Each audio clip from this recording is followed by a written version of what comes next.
Incident angle is equal to reflected angle. आता मला सांगा, तुम्ही सांगा तो आपण इन्सिडेंट अँगल घेऊया. किती अँगल घ्यायचा? 60 घेऊया.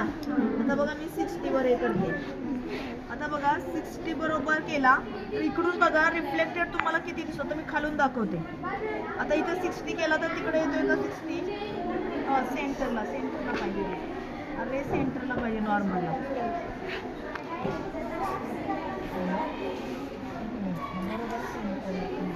दिसतोय का 60? तिकडं वे दिसतोय का?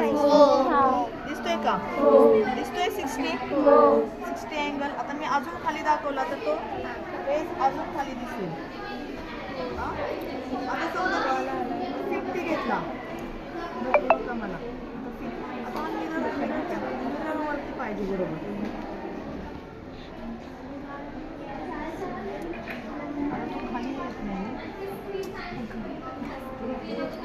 दिसतोय का 50? तो हे होत नाही. मिरर थोडासा हे पाहिजे. किंवा आपण असं पण दाखवू शकतो.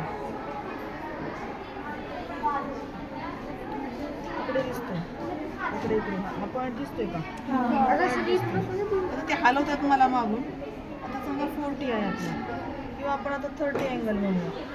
बरोबर इकडे 30 दिसतोय. आता दिसतोय. आलं लक्षात? 30 दिसतोय अँगल. म्हणजे हा कोणता आहे?